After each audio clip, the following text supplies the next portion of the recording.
Oh, hi guys, how are you? And I hope you all are doing good. And I was just looking at my last video stats, and that's like super crazy. Thank you so much for showing so much love to it. And if you haven't watched that video, you can just go to the I button here or maybe here, and you can watch that video.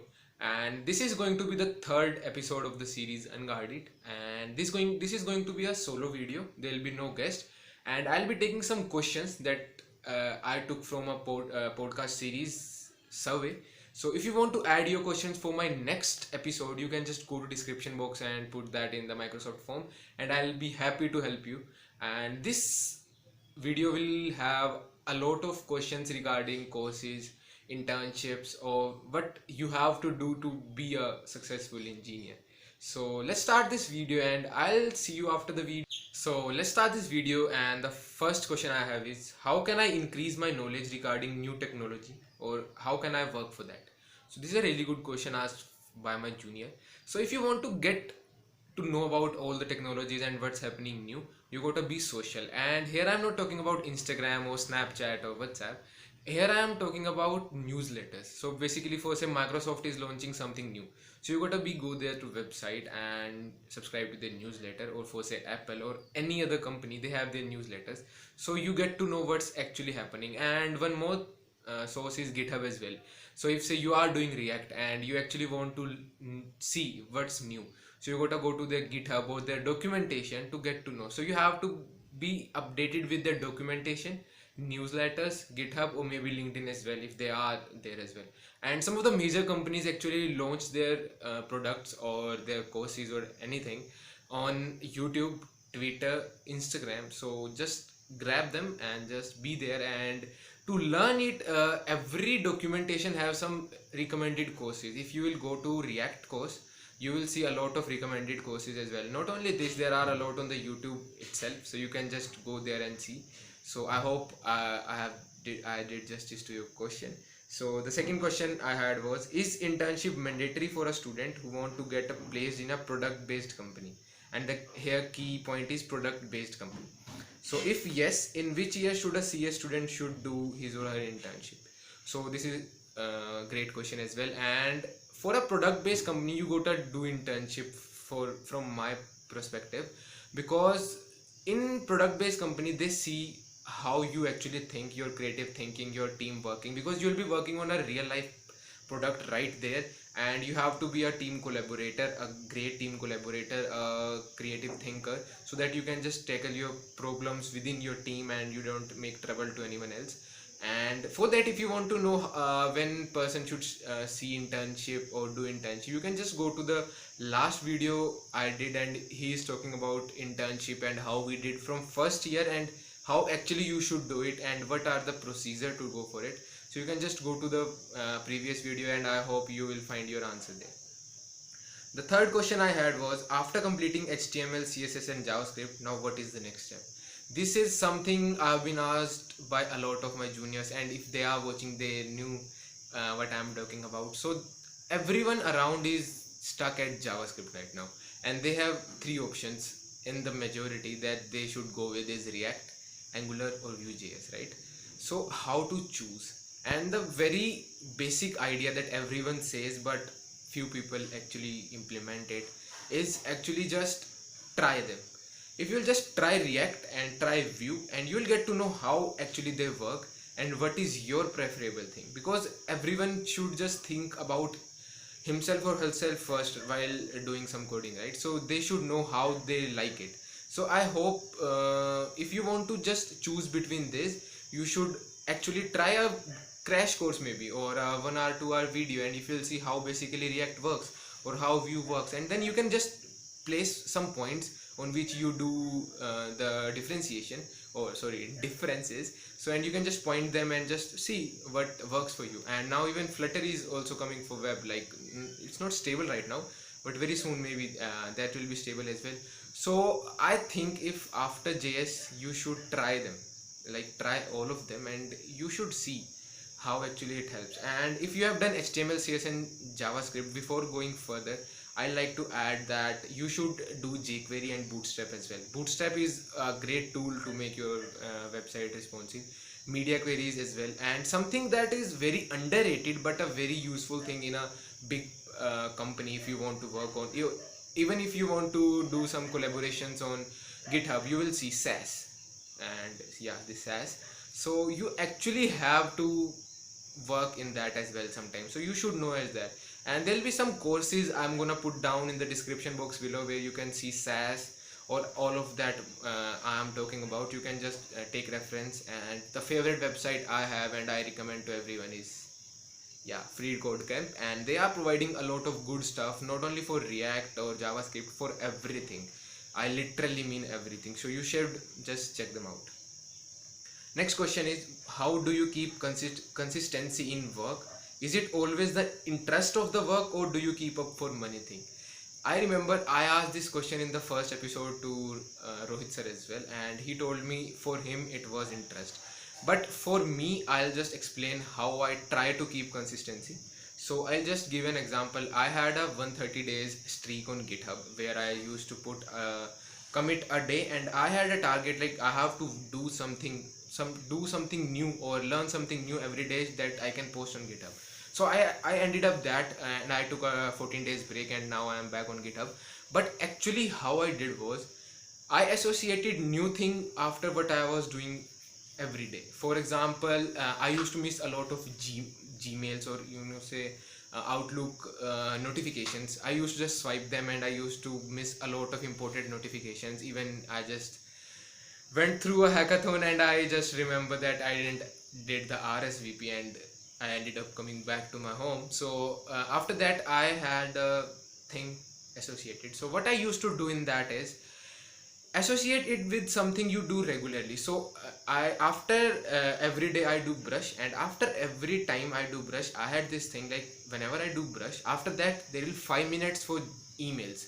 So every day in the morning I check my emails so that I should not miss something, and I should not miss anything important. So do one thing, whatever you are doing in your daily life, associate things at the end of that. For say you have lunch every day, right? So associate it like that. After doing lunch every day, I'll just do 15 minutes to React, and I can assure you, you will start with 15 minutes, but if you will invest those 15 minutes, you won't get up for 1 hour, or at least for 45 minutes. I can assure you that.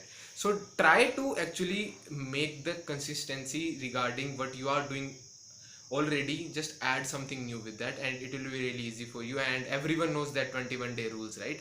So just try to focus on that, and that's it. Just make sure you do things.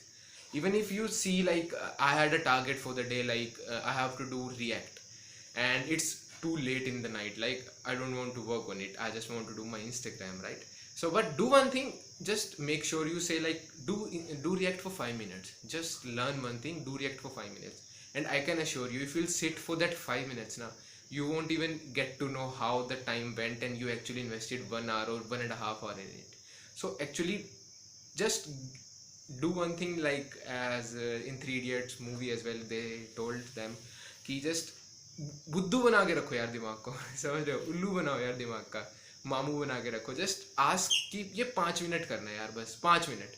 But you will get to know कि वो 5 minute बहुत लंबा हो जाता है. So I hope that will answer that.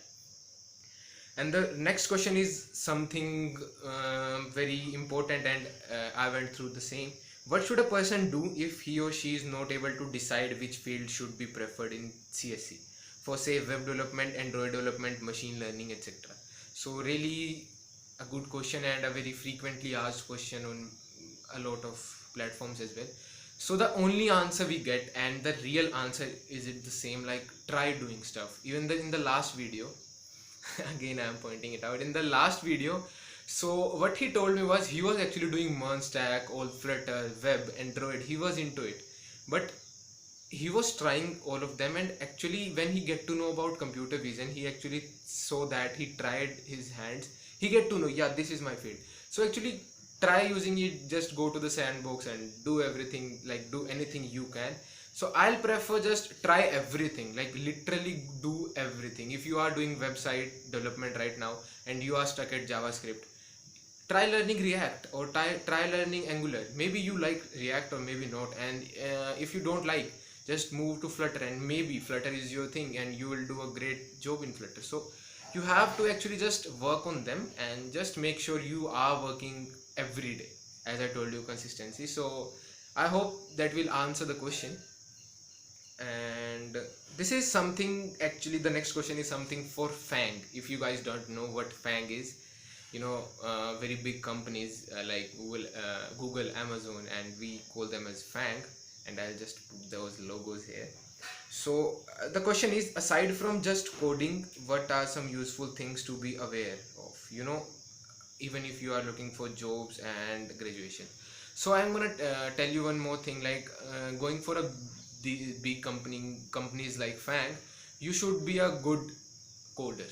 Like there is a lot of need of a good competitive coding for going to them, because they are really strict with their DS and algo things. So after that, you gotta have two things in your mind for the job. One is LinkedIn and another is your resume. For resume, you should have coding experience for sure. Maybe your internship experience, maybe your projects are also a good thing to show them, correct? So I hope everyone is doing projects right now, and this lockdown period, you can actually try your hands on different things. So try creating projects from the learning you are doing, okay? So that will help you. And LinkedIn will actually help you creating a network, and network is a really must. Like in tier 3 colleges, these company doesn't come, like we all know. So you gotta need some reference to get into these companies, or get to the interviews, or get to their opportunities. You should be active on LinkedIn. So first step, if you are on LinkedIn, just go on LinkedIn, create your profile, and just try connecting to people around. And I assure you, you will find a lot of good people doing good work, and you will get motivated as well from them. So for companies like FAANG, work on your coding skills, work on your LinkedIn, and maybe GitHub as well. That's optional, but try building your resume really good. So 3 key points for that. So this is a question from a junior. As a beginner, how can we develop our knowledge? What type of sources we should refer? So this is a really easy thing to listen or say, but this is really difficult to answer, because it's not something that everyone should learn from a same thing. For say, if someone can learn from a YouTube tutorial, maybe other person can't. He just need a strict course thing, or something strict timetable or schedule. So everyone has their own thing, but there are 3 major things you can just work from. And one is YouTube videos. Make your own playlist. Actually this happens a lot of time, that we get a good video, but after that what we have to do, we don't know. So first, sit, take your pen and paper, write down the things you want, the videos you want, create a playlist in the YouTube, and just put that videos in a queue and just go for it. Second is courses, and you can find a lot of courses on a lot of websites like Udemy, Udacity, Free Code Camp, or Learn Code Online, or maybe anything. Like there are plenty of them. So you can just go there and find the course you want. Maybe because sometimes it happens, someone, see, if I have a course for 5 weeks, I have to complete that course of 5 weeks. But in YouTube, you can just do it anytime, right? So just focus on that maybe. And the third thing is documentation. And I'll prefer, after doing first or second, any of them, you should always do the third step, and that is documentation. Go for documentation any day, anytime. That will be like updated. If you will see a course, if that course is updated in 2019, and something really drastic change comes after the new update, how you'll get to know what to do, right? Because tutorials comes, but even they are learning on it. So instead of following them, you should go for documentation. They will tell you how the earlier version was working and how this is working, the difference, and how you can just actually conquer it. So documentation is really must, guys. So just focus on the documentation. So this is a question, and maybe the last question for this, and I think, yeah, this can be the last. I'm investing a lot of time in internship, and development is going to affect me in the further, because I am giving very less time to programming. Okay, so this is something I should say a lot of people are facing right now, because in their second year or pre-final year, they actually focus on projects, or their GitHub profiles, right? So they are working for web, Android, machine learning, anything. They are just building things, programming, internships, everything. But they forgot one thing, like basics should be clear as well, right? So you gotta be good at data structures, and believe me, data structures is a really must for anyone. Like if you want to do a web development, and you should know data structure. We don't think how we like that gonna help us, but for say in the backend technology only, okay? So you want to store some data, so how you'll get to know what is the best approach, what is the fastest approach that your data can be stored. Maybe that's best for array, but maybe the queries you are handling, that's best for stack or queue.